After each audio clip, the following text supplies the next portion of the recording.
దగ్గర వాక్యం అనేటువంటి ఖడ్గం ఉంది, సాతాను దగ్గర ఈ లోక సంబంధమైనటువంటి కుట్రలు ఉన్నాయి, కుతంత్రాలు ఉన్నాయి. దేవుని వాక్యం నీతో మాట్లాడుతుంది కదా, దుష్టుని ఆలోచన చొప్పున నడవక, పాపుల మార్గమున నిలవక, అపహాస్యకులు కూర్చుండు చోట కూర్చుండగా. ఈ ప్రయత్నం ఎవరు చేయాలి?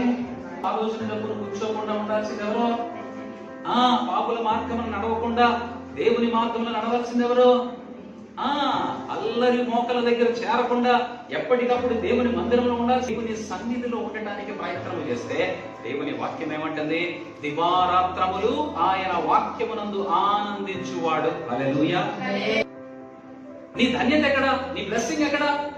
ఆనందించువాడు దీవించబడతాడు, ఆనందించువాడు ధన్యుడు అని వాక్యం చెప్తా ఉంది. నీకు అసలు ధన్యకరమైనటువంటి జీవితం ఎక్కడ దొరుకుతుందో నువ్వు ఆ జీవితాన్ని విడిచిపెట్టకుండా ప్రయాసపడాలి.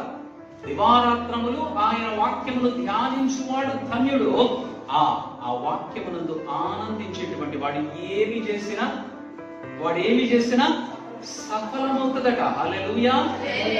ఏం చేసినా దేవుడు సఫలం చేయడానికి సిద్ధంగా ఉన్నాడు. ఎప్పుడది? నువ్వన్నీ విడిచిపెట్టవలసినవి విడిచిపెట్టినప్పుడు. వాక్యము చెప్తా ఉంది, నువ్వు విడిచిపెట్టట్లా. వాక్యం చెప్తా ఉంది, నువ్వు విడిచిపెట్టట్లా. వాక్యము చెప్పి నువ్వు చెయ్యకపోతే నీకు ఆనందం ఎక్కడి నుంచి వస్తుంది? బ్లెస్సింగ్ ఎక్కడి నుంచి వస్తుంది? వాక్యము చెప్పబడినప్పుడు వాక్యానుసారముగా నువ్వు ఆలోచన చేసి దానిని విడిచిపెడితే కదా నువ్వు వాక్యమును బట్టి ఆనందించేది. అప్పుడు కదా ఆశీర్వాదం వచ్చేది.